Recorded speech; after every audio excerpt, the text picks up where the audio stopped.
Welcome to the Safety and Security Training for Domestic Violence and Sexual Assault Providers, brought to you by the Rape Crisis Center of Coastal Horizon Center Incorporated and the North Carolina Council on Developmental Disabilities.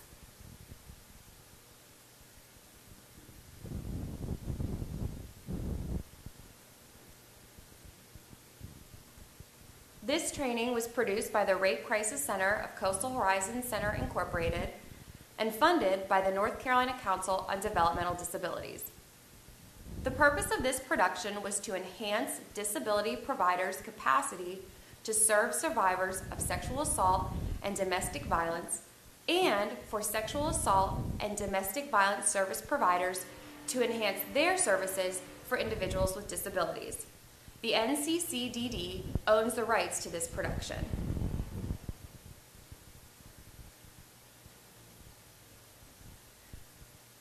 Did you know that individuals with disabilities are the fastest growing minority group in the U.S.? Oftentimes people think of this as Hispanic Latino populations, but actually it's people with disabilities. That means that 56.7 million, or 19% of Americans, have a disability.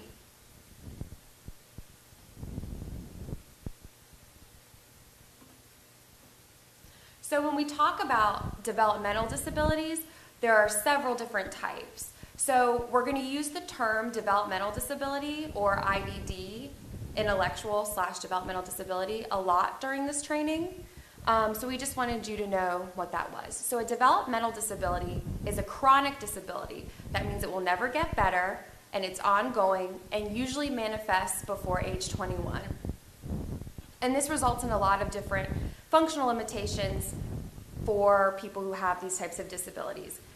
In order for it to be diagnosed as a true developmental disability, it has to result in 3 functional limitations in the following areas. So self-care, the ability to take care of yourself, such as brushing your teeth or feeding oneself. Receptive and expressive language, meaning being able to communicate, whether that's verbally through ASL, and also understanding language. Learning, just the capacity to learn, such as in school, and to be on level. Mobility, that's getting around. Self-direction, meaning if someone is assigned a task, they can complete that task. And if any bumps happen on the way, they can kind of figure that out themselves and direct themselves in the correct direction.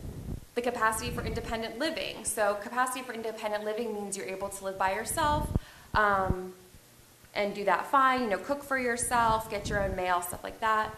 Or economic self-sufficiency. So that means that you are able to manage your own money, pay your bills on time, that kind of stuff. However, if you have any deficits in these areas, 3 or more, that would probably be qualified as a developmental disability.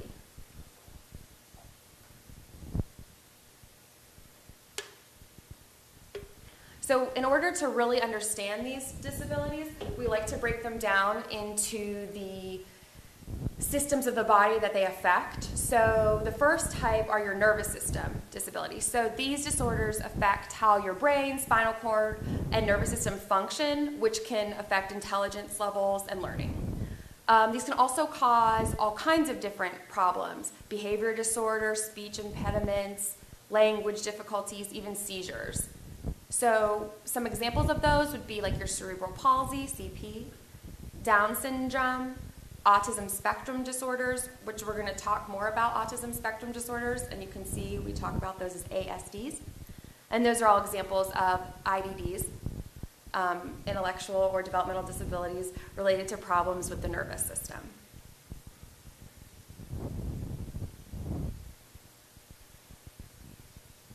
So then there's also the disabilities that affect your sensory system. So these are ones that affect how you experience the world. So how you see, what you hear, if you can touch, taste, smell, or just how the brain processes or interprets information from all these senses, right? There's a lot of different ways that these can be impaired, such as some infants who are preterm, like premature, can be exposed to certain infections, which will then in turn maybe cause blindness, deafness, hard of hearing. But then conversely, there's also people who have issues with like tactile issues, like being touched or certain textures that bother them. And that's really common for people with autism spectrum disorders, such as, for example, maybe a tag on their clothes. Maybe for somebody without an autism spectrum disorder, that would be annoying, but it wouldn't be so distracting as it would, make them want to take off their shirt or it would destroy their whole day. Whereas someone with autism, that might be the truth. It might be so distracting to their sensory abilities that it would impair their ability to just function daily. The next system we want to talk about is disabilities that affect your metabolic processes, right? So your metabolism, or disorders that affect your metabolism, affect how your body uses food and other materials for energy and growth, such as hormones. For example, how the body breaks down food during digestion is a metabolic process. People with problems with these processes, such as like hyperthyroidism, hypothyroidism, that means, either your thyroid produces too much or too little hormone, can upset the balance of materials available for the body to function properly. So that can upset the whole system, whether you have too much or too little. So some examples of those are, like we talked about, the hypo and hyperthyroidism, but then there's also PKU. PKU is something that we see a lot of in infants. Not a lot, not commonly, but it does happen in infants. And if you've ever seen on the back of your diet soda cans, it'll say phenylketonuria, be careful, PKU, be careful, because this fake sweetener, phenylalanine, can cause some issues metabolically. So that's the one that you probably see a lot that you don't even notice. Your degenerative disorders. So typically people with degenerative disorders may seem very typical at birth, right? They're on track for weight and development, but then after a period of time they begin to lose the skills that they were on track for developmentally, or the abilities that they had that they were on track for developmentally as a result of a condition.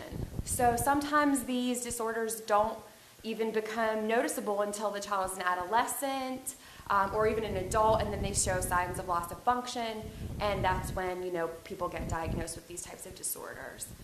Some of the disorders result from other conditions, such as like untreated problems of metabolism, but some of them are just ones that we hear about all the time. Alzheimer's disease.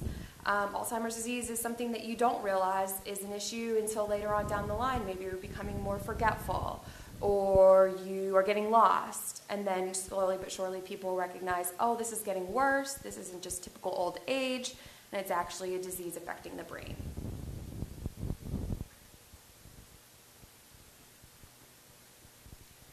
This is one that's super interesting. So these are your intellectual and cognitive disabilities. Now, these were formerly known as MR, or mentally retarded. We do not ever say mentally retarded. That is very hurtful language. Unfortunately, the American Medical Association still uses the term MR. However, we do not use it. It's an offensive term. Retarded is a very offensive term. But it just means that this person has an IQ of 70 or below, and that's pretty much all that there is. When we're talking about, offensive language, the American Medical Association, like we said, still uses this. But we're trying to go in a different direction. So you will not hear us say this. You will hear us say intellectual or cognitive disability.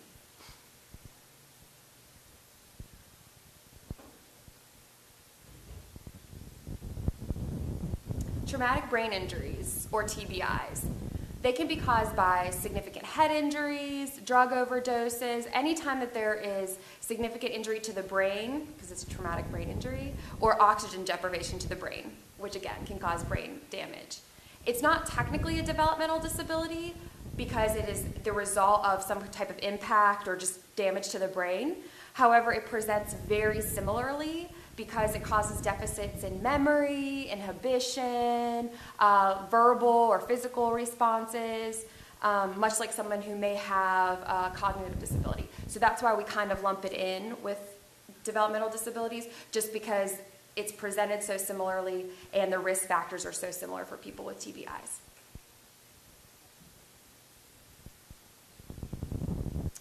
So, just a side note, due to the new PREA standards, you may have more contact with incarcerated victims, and a study done by the CDC said that between 25% and 87% of incarcerated people have a reported TBI compared to 8.5% of the general population. This is crucial. There are many instances where people are repeat offenders, or they're always getting infractions in prison, they're always in trouble, and people are like, why can't they just follow the rules? Well, maybe they have a TBI and it's hard for them to remember the rules, and that's why they keep, reoffending, or that's why they keep getting infractions in prison. There's also, we all know that people with disabilities are more at risk for violence, which we'll obviously get into later. So there's a very good likelihood that people with TBIs are incarcerated, thereby increasing their risk for violence while incarcerated. And since due to the new PREA standards, you probably will have more in contact with incarcerated victims. So it might be a good idea to just keep in mind, oh, this person may not be trying to be difficult. Maybe they just have some issues, with their brain process or cognitive functioning.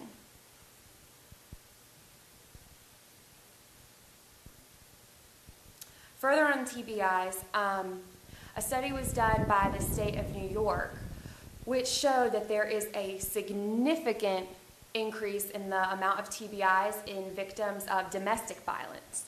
So they did a giant study across 3 very large domestic violence shelters, and they asked all the women about the types of abuse they had experienced. They found that 92% had been hit in the head by their partners, most more than once. 83% had been hit in the head and severely shaken. 8% of them had been hit in the head over 20 times in the past year alone. And since we know about TBIs, we know that the more times individuals have been hit in the head or shaken or strangled, that's a common tactic perpetrators use, is to strangle their victims and then deplete oxygen to the brain, which can cause a TBI. Or we also know that domestic violence victims are more at risk for substance use, right? So, or maybe their perpetrators are drugging them to keep them compliant, thereby increasing their risk of overdose, thereby increasing their risk for TBI. So being mindful when you're working in a shelter, maybe there's that one woman or that one person who just can't seem to follow the rules or can't remember what you told them. Is it possible that they may have a TBI and this is really not their fault? It's just a result of the abuse they've experienced. It's just something to be mindful of. And now we're going to talk about the deaf population and interpersonal violence, IPV, in the deaf community.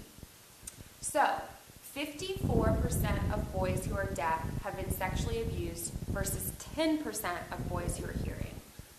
50% of girls who are deaf have been sexually abused versus 25% of girls who are hearing. 50% of women in the deaf population will experience domestic violence versus 25% of hearing women. These statistics are staggering, especially when you look at them compared to the hearing population. UMass Medical School did a study saying that women who are deaf women, are less likely to identify IPV, interpersonal violence, as abuse, because you're also taking into the cultural aspect, because being deaf is not just, first of all, many people do not identify it as a disability, which we will get into, but it's a culture, and within deaf culture, they are less likely to identify domestic violence as abuse and are less likely to seek services. So these numbers, while they are staggering, are probably even higher than what we're looking at now because of the cultural aspect.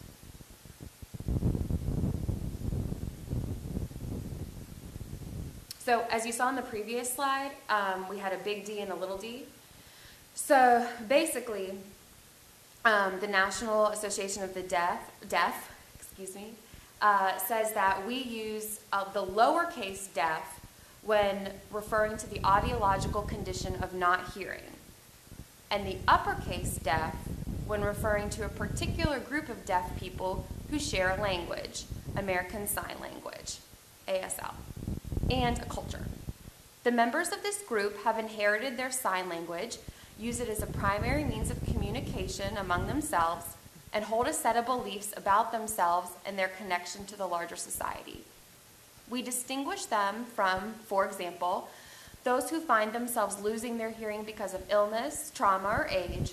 Although these people share the condition of not hearing, they do not have the access to the knowledge, beliefs, and practices that make up the culture of deaf people. And that's why you'll see the big D, little d.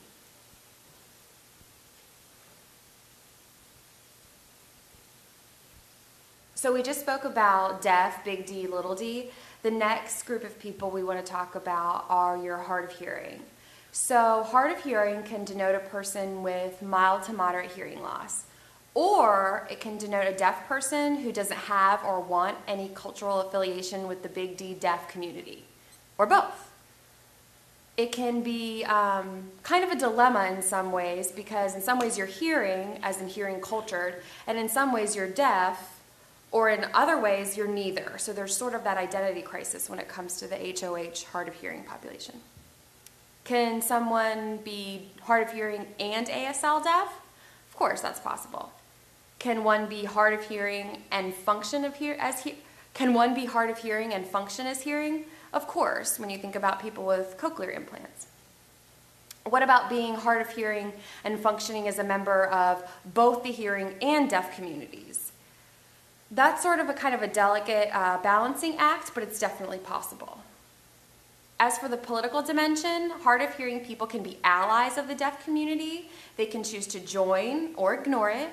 They can participate in the social, cultural, political, and legal life of the community, along with the culturally deaf, or live completely within the parameters of the quote-unquote hearing world.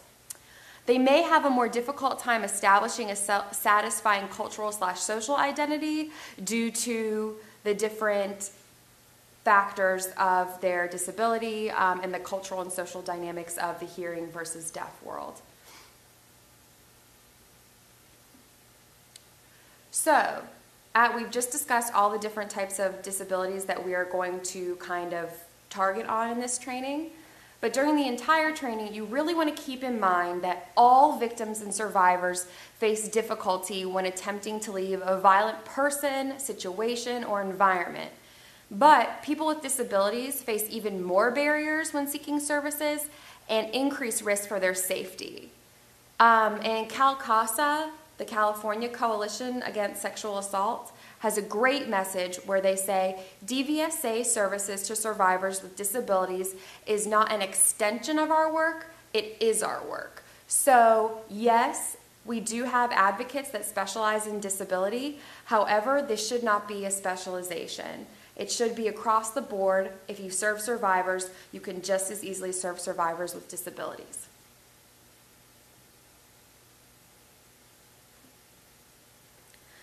So here's some really, really unfortunate statistics, which is why we're here today. In North Carolina specifically, a person with a disability is 5 times more likely to be sexually assaulted than someone without a disability. 90% of people with developmental disabilities will be physically or sexually abused.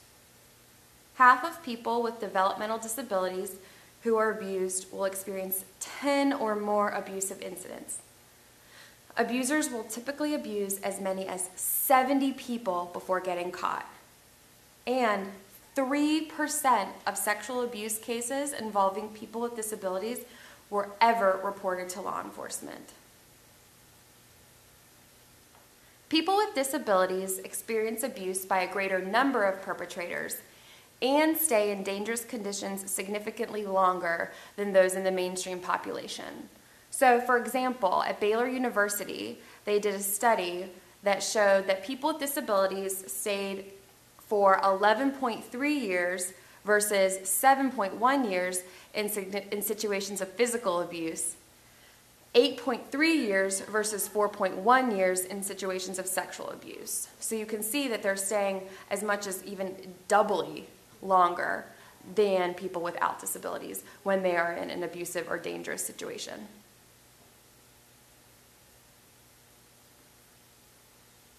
So a really important factor is people think, oh, well, people with disabilities are more at risk because they are just more vulnerable. They can't get around as easy. Maybe their cognitive levels impair them. But really, that's sort of a form of victim blaming, right? You're putting the onus on the victim when really the onus should be on the perpetrator. So it's not the disability itself that increases the risk of victimization, but the societal and situational factors. So the way we think about disability, the way we think about people with disabilities as being just not as human or easier to take advantage of, that's really why.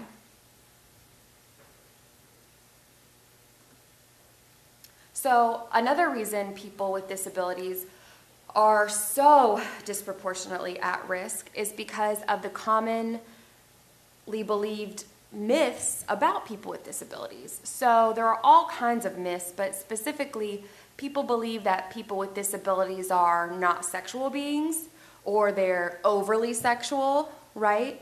That they don't have intimate or romantic relationships, that they are unable to consent to sex, that they cannot communicate thoughts or feelings, that they're unaffected by trauma, or that they must have people make decisions for them in all areas of their lives. And we know that none of this is true. It's just the way that society unfortunately perceives people with disabilities, or really in general, people who are maybe different from them. Just because someone doesn't express their trauma in the way that you would express your trauma doesn't mean that it's not trauma. So for example, if I were to say, oh, that really gave me anxiety, well, maybe a person who's nonverbal wouldn't be able to verbally say, oh, that gave me anxiety. They would say, or resort to behaviors usually, maybe to express that. So it doesn't mean that they're not affected by trauma. It just means that maybe they're experiencing it in a different way, or they're expressing it differently. So digging further into the societal view of disability, our society does this really interesting thing where they depict people with disabilities in two different lights. So there's either, oh, you're a source of pity, I feel sorry for you, oh gosh, how do you get out of bed every day? That is so hard, and you really, oh, that's great. And so then, conversely, there's that source of inspiration. It's, oh my gosh, well, if you manage to wheel your way through the door and get out of bed this morning and I'm just tired, oh, of course I can do this.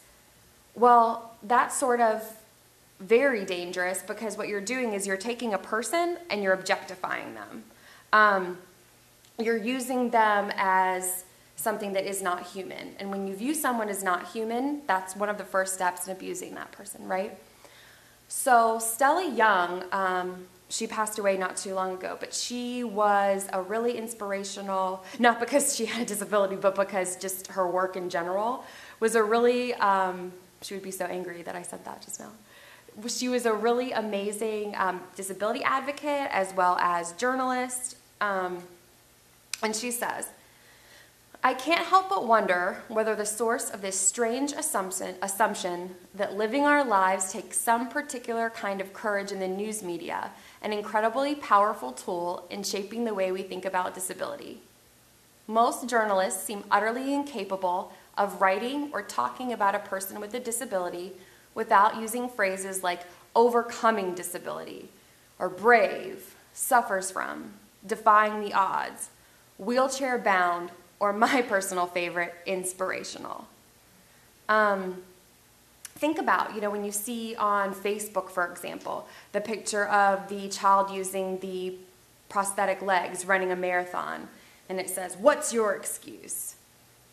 Well, that's just a picture of a child running a race using his body to the best of his ability, just like you or I or anyone else would. So when you're saying that he's being inspirational by running a race, which is something that a lot of kids do, is putting kind of an unfair bias on him and objectifying him and using him as a source of something to make you feel better about your life. So that's sort of an interesting thing to think about next time you get on Facebook and you see those types of messages.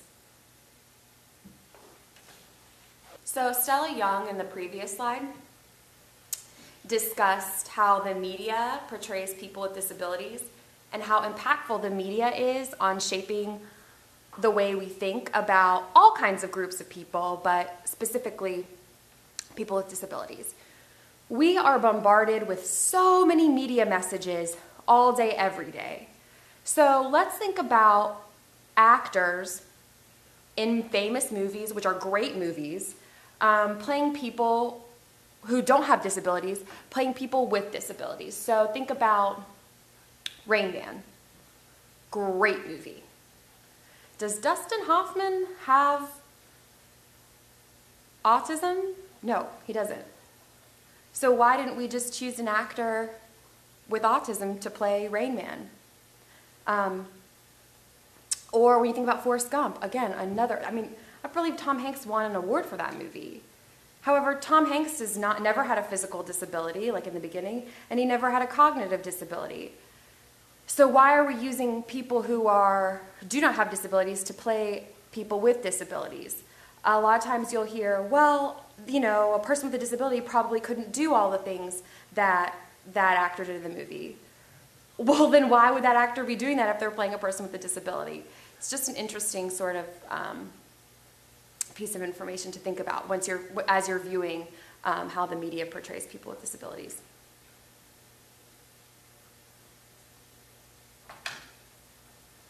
So people with disabilities have a lot of risk factors. And a lot of these are societal. A lot of these are just matter of fact, just given their realm of ability. So for some reason in our society, we consider people with disabilities as physically weak, emotionally unstable, intellectually incompetent, and people with disabilities may be viewed by perpetrators as easy targets for victimization, right? So perpetrators are calculated. So they may be choosing these people because they know that maybe first responders won't believe them or know how to help them. Or they may think, oh, well, this will be an easy person to abuse because maybe they won't be able to disclose the abuse because they're nonverbal. There's all these different aspects.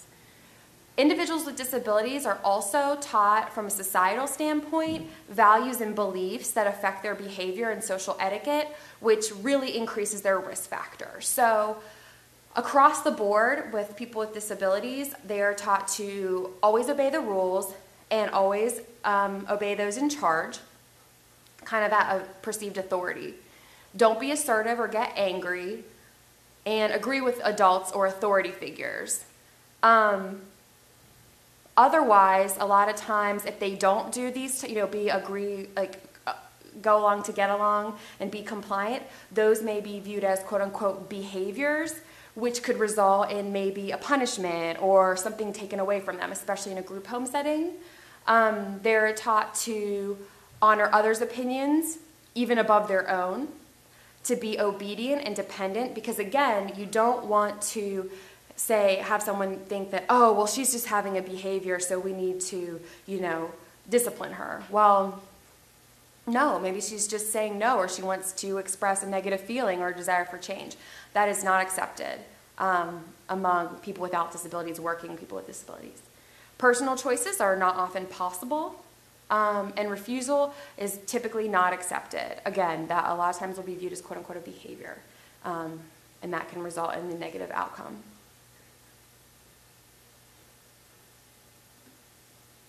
Some more risk factors are social isolation. So people with disabilities may not have, accessible transportation. So they can't really go and meet up with other people or learn about other ideas or share about their lives or their experiences. They may rely on others for care, and the use of multiple caregivers increases opportunities for abuse, right? So the more people you have involved working with this person, the more opportunities you have for abusers. And we know that abusers tend to, maybe choose jobs where they do have access to people who are more vulnerable, which is nothing against caregivers or people who are aides to people with disabilities. The fact of the matter is that, there are good and bad people everywhere, and that doesn't mean that all people who work with people with disabilities are bad. The majority are amazing, but there are those people who take advantage. There's communication barriers, right? So maybe someone's being abused and they go to a rape crisis center to tell someone, and there is nobody there that knows ASL, okay? So how are they going to disclose? Or they go to the police station and they have autism and they're nonverbal and there's not a communication device because maybe their perpetrator broke the communication device, right? Lack of knowledge about healthy, intimate relationships. I would say in general, the mainstream classrooms in school don't talk about intimate relationships or healthy relationships. So the classrooms with kids with disabilities are certainly not getting this information. And again, we don't believe that people with disabilities are sexual beings, so we never teach them about healthy sexuality. There may not be the resources, or they just don't know about the existing resources. People with disabilities are more at risk for poverty. They typically have a lack of control over their personal affairs, so that just gives somebody else the ability to abuse them because they're in a pretty vulnerable position. There's a perceived lack of credibility when they disclose sexual victimization. People who do not have disabilities have a lot of trouble getting people to believe them sometimes. Then compounded with a disability, your likelihood to be believed is even less. Lack of support from caregivers, right? The caregiver may say, oh, you know, I'm stressed out, I'm doing all this for you, and now you're saying you don't want to do this? Well, that's probably just a behavior. You're probably just cranky. And lack of privacy. We don't give people with disabilities adequate privacy. So how are they to know, what's an appropriate public behavior, what's an appropriate private behavior?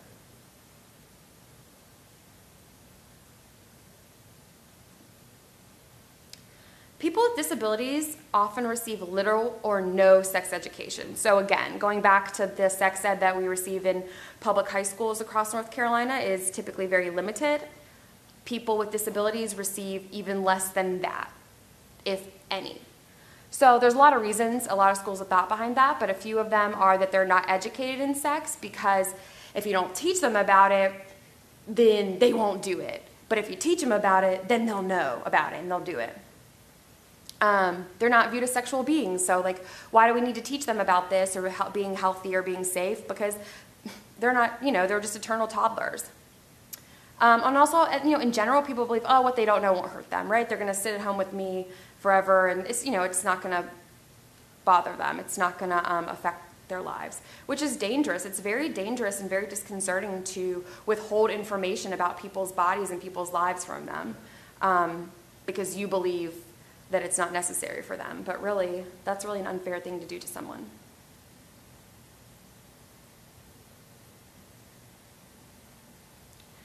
So now we get into the nitty-gritty, ADA compliance. So basically, the Americans with Disabilities Act requires the same full range of services to be available to all people in the most integrated setting, regardless of any physical, cognitive, sensory, psychiatric, any kind of disability. Also with that, all domestic violence and sexual assault agencies, regardless of size, are required by the Americans with Disabilities Act to provide accessible services to survivors with disabilities. So if you're not able to adequately serve a survivor with a disability, that's illegal.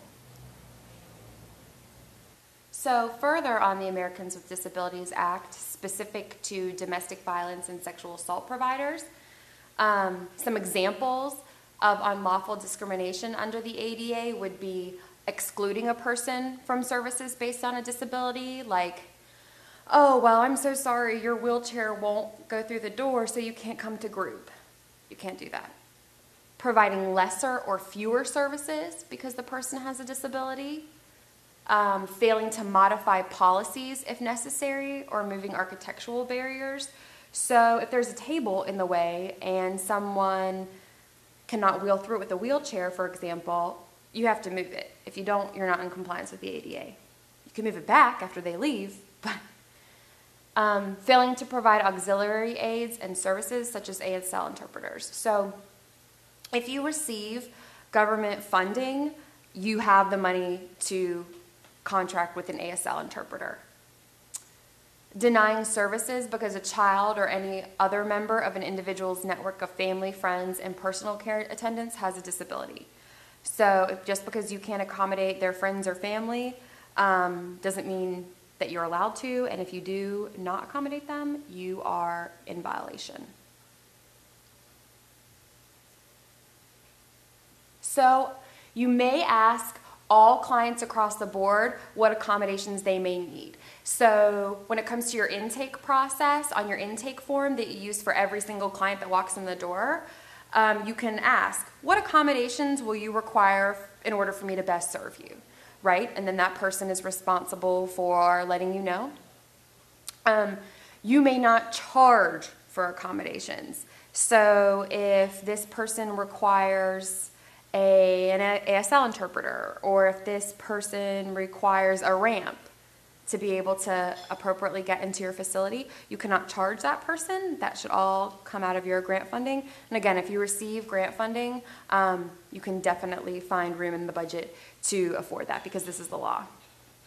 When, like it says, example, a deaf person has the right to an interpreter and is not required to pay for such services. Literally, it's their right. So the ADA does not require nonprofits to provide a particular auxiliary aid or service or modification if it would result in what's called an undue burden.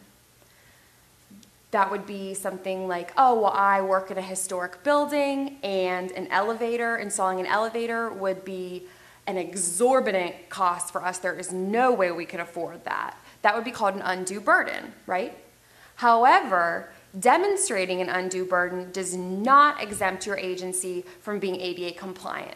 So you would just have to kind of think of an alternate plan. So, okay, so, you know, your group meetings are on the 3rd floor of a historic building where there is no way you can install an elevator. And again, historic buildings actually are grandfathered in. Most of them are not actually ADA compliant, but because they're old buildings, they're kind of grandfathered in.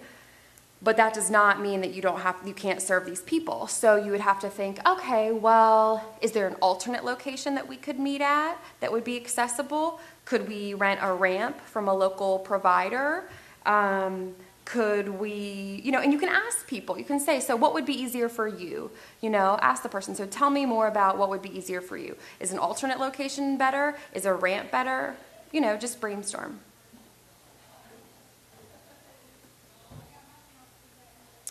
It also may be an undue burden for a crisis center staff to provide personal care services for clients who require assistance. So for example, let's say you run a shelter and a person with a disability who requires a personal care attendant come with them, and your staff is absolutely in no shape, way, or form required to do any kind of personal tasks for this, like such as feeding them, bathing them, stuff like that. Do not do it. No one expects you to do that. So a reasonable modification would be setting up an agreement with a local home health provider, and they could have a nurse come in, or a QP or someone come in to be an attendant for that person. So there's a lot of ways to promote agency accessibility to people with disabilities. Again, installing ramps or wheelchair platforms, or you can rent those. There's a lot of places out there that will rent for you. Hiring qualified people with disabilities, right? So what better way to be accessible than to also have people who are qualified who have disabilities work at your agency? Designing an accessible website, so maybe doing your website in a bigger font, or having videos, or having audio versions of your forms on your website. Repositioning your shelves, so that's an easy one, maybe so that your shelves can be at a place where someone with a wheelchair could reach them. And kind of being more flexible in your counseling sessions, especially for people with cognitive disabilities, so they may need shorter sessions for a longer period of time, or they may need longer sessions in order for you to get in all the information and for them to adequately talk to you about what's going on. Simply rearranging your furniture, right? So just making sure that someone who utilizes a wheelchair or a walker could get through, and you can move the furniture and you can just move it back. Flashing smoke alarms, that's a big one. If someone is deaf, they can't hear the alarm, but they can see. So it's important to have the ones that flash and go off. Having a lever instead of a doorknob is a really, really, really great way to improve accessibility. That's not necessarily an ADA compliance, but it's more of an attitudinal accessibility. type of thing. Insulating your pipes under sinks. So if you ever notice under a sink, sometimes the pipes are just bare, but a lot of times they'll have a cover over them. And that's mostly so people who are in a wheelchair do not burn their legs on the pipes when they roll up to use the sink. Lowering your paper towel dispenser, you don't think about these things. And providing low, flat carpet so that people can roll easily or walk easily if they have a walker or something like that.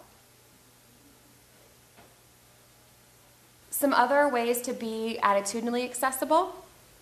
They're super easy. Contract with a local certified ASL interpreter for intake and counseling sessions and as otherwise necessary. There are national registries for interpreters, so that's how you can find online a certified interpreter. Offer your agency rules, literature, materials, and alternate format. So there's Braille options, which Braille is actually not really used as often. I think only 10 or 20% of people who are blind still utilize Braille, which is sad because that means a vast majority of people who are blind are actually technically illiterate. But a good option for that is maybe picture formats or an audio format, large print, simplified language, video interpretation with ASL. There's a lot of different ways that you can do pretty easily. Ensure that a telephone is equipped with TTY, which is telecommunication device for the deaf, and that your staff and volunteers receive adequate training on using the TTY and are familiar with relay services so that you can adequately adjust your crisis line so that people who are deaf or hard of hearing can utilize your services when necessary. So, according to the ADA, you must allow service animals within the agency because they're actually not pets, but they're specifically trained to assist with all kinds of tasks, whether that's mobility, getting things for people, doing tasks for people, doing alerts such as for seizures, other things. Provide community outreach services targeted to people with disabilities. So look around your community and say, oh, well, I noticed there was a group home, a couple miles up the road. Maybe we could go there and do a presentation to their staff, or maybe just looking into most communities have a few resources at least for people with disabilities, and just going and familiarizing yourself with their services and also having them be familiar with your services. Adapt all of your volunteer and staff trainings to accommodate people with disabilities. And then also including various aspects of disability and disability resources at staff and volunteer trainings, right? So, when you're training your volunteers, have a section on best serving people with disabilities. And again, offering, volunteer opportunities that are accessible to people with disabilities. Your volunteer flyer, make it in an accessible format. Hold your, outreach events in accessible locations. Make sure your outreach event is, for example, on a bus line or somewhere where accessible transportation is possible.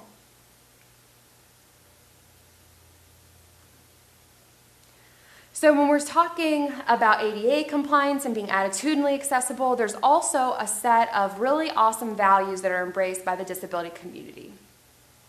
So number one is nothing about us without us. So not making any decisions about people with disabilities without someone with a disability or many people with disabilities present, right? Self-advocacy, being an advocate for yourself, not relying on someone to always do everything for you or speak for you. Inclusion, right? So inclusion is not being separate, but also being a part of agency events and school events and just being a part of the community just as much as anyone else would be. Self-determination, diversity, person-first language. So person-first language is something that's really important because language is very important in shaping the way we view people or groups of people. It's a very powerful tool. So instead of saying, I don't even know how to speak a non-person first language anymore.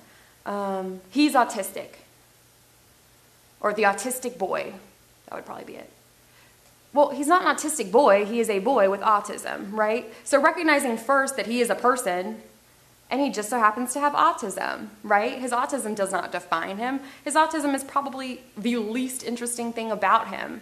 However, when you don't use person-first language, you're defining someone by their disability or their ability level, and that is really dehumanizing.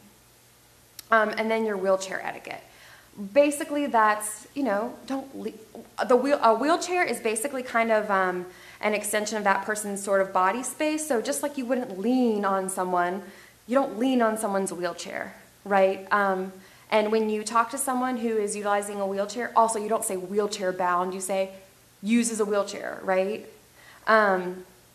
However, when you're speaking to someone who utilizes a wheelchair for a long period of time, it's a good idea to kind of get on eye level with them versus looking down at them, because it's sort of disrespectful to talk to someone while you're looking down at them, obviously. So just, basic manners type of things. Or pull up a chair. That's actually probably the easiest. Just basic manners, basic etiquette. People, I think, get nervous sometimes when they're working with people who are different from them, but really you'll find that there's way more similarities than there are differences. Just use common sense. So do's and don'ts, right? So again, this is very common sense, very basic etiquette. Look directly at the person so you know you're speaking to and listening to them. Don't talk about them to somebody else while they're in the room, just like you would do with anybody else. And, be aware, be mindful that it's possible that this person has not received adequate sex education or social skills training, just like we know that people with disabilities are way less likely to receive sex education. It's probably that they haven't received other type of social skills training. So be mindful if they use language that's, you find inappropriate or something. It's probably not to offend you. It's probably just all that they know or have been taught. Use short, simple, direct, and concrete sentences and questions, but avoid patronization. Don't talk down to the person, but just be concrete. And it's possible that under pressure that this person may regress to a lower level of understanding. So, maybe double check. Observe for facial cues, or nonverbal cues that a person may not understand or request or questions, just like you would with anyone else. So restate it using different words. My favorite is speaking louder does not help if the person does not understand the meaning of your words, right? I feel like I see that a lot. People who are speaking to someone with a disability and they ask them a question and the person is confused and they just ask it louder. That doesn't really help if you don't understand the words, so the volume doesn't really help. And be sure you're only asking one thing at a time in each question. Don't use too many compounded questions, just one thing at a time. So some other do's and don'ts. Do gently guide the person back to the question or topic if they get off on tangents, just politely like you would anyone else. Ask the person to repeat words or gestures if you do not understand. For example, people with cerebral palsy may have what's called atypical speech. They may not be able to enunciate their words as well as someone who does not have CP. And that person is very aware that they may be hard to understand sometimes. And it is no problem to just ask that person, I'm so sorry, could you repeat what you were saying?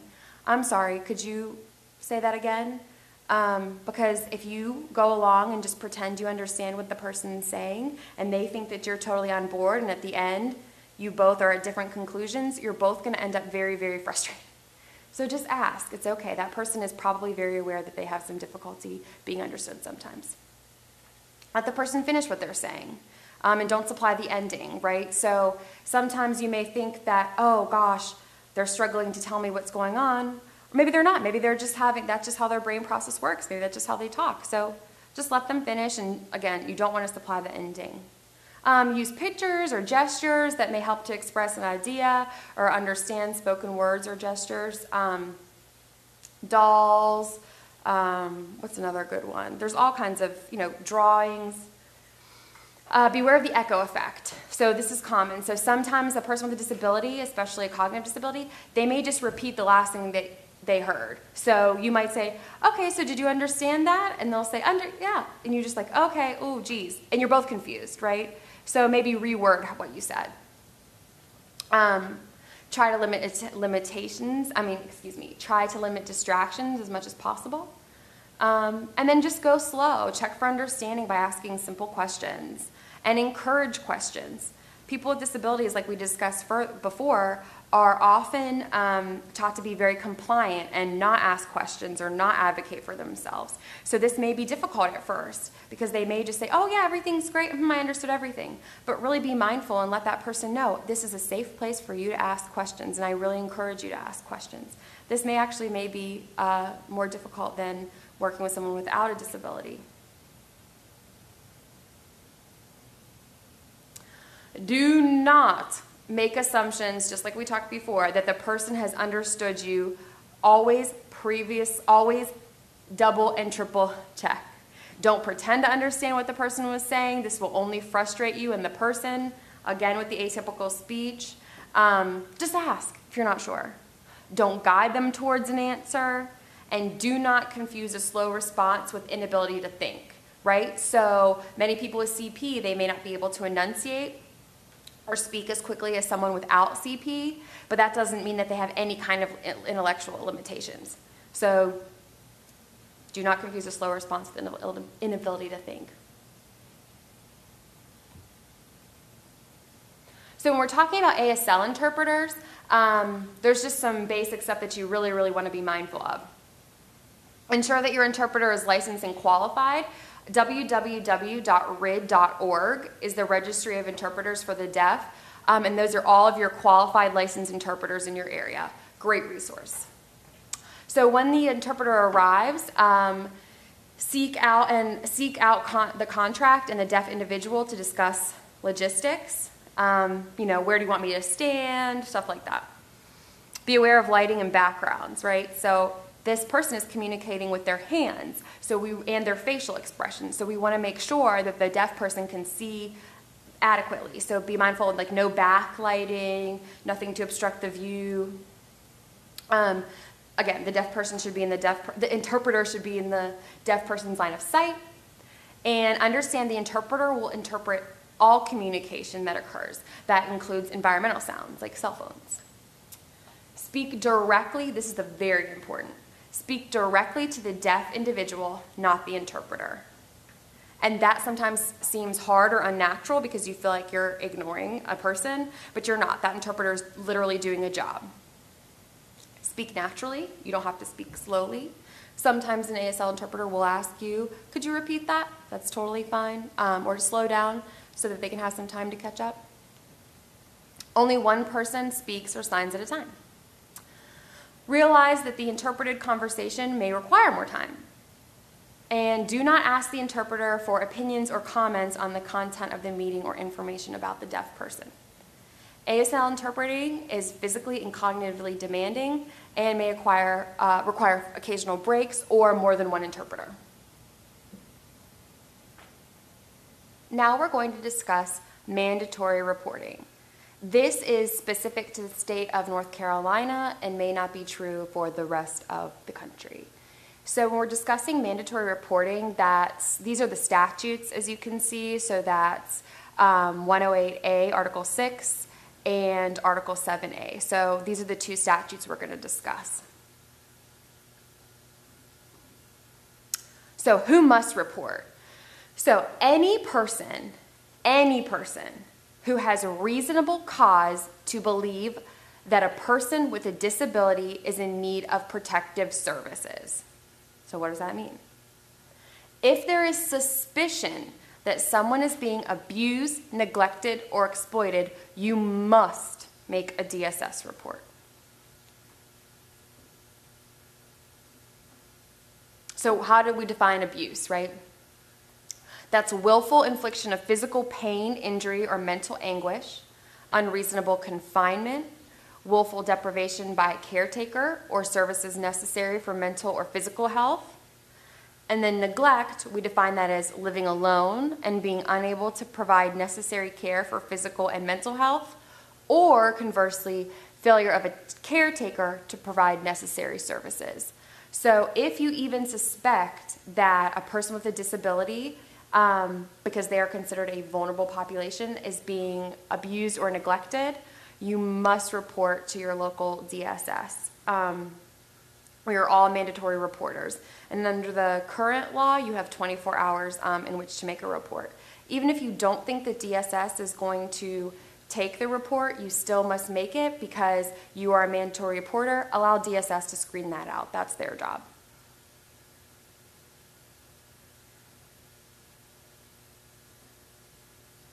So then beyond compliance with the ADA, this is tips and tricks to make your office physically and attitudinally accessible. So people with autism spectrum disorders are very sensitive to their surroundings.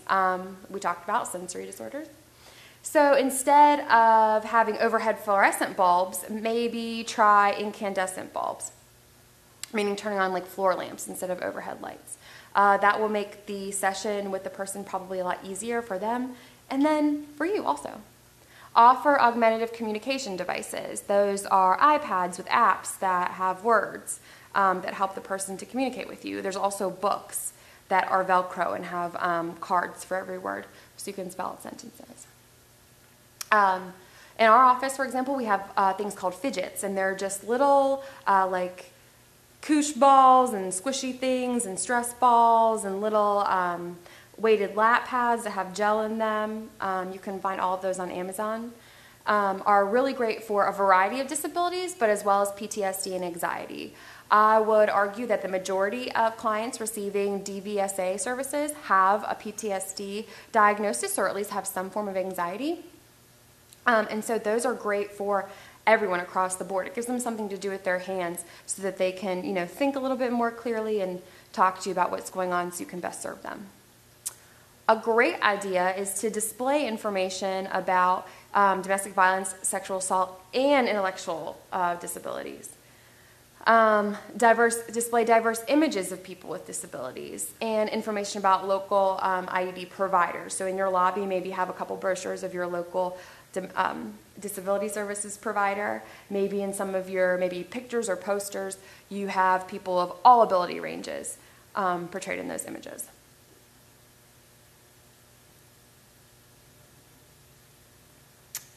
Finally, our training is coming to a conclusion. I thank you so much.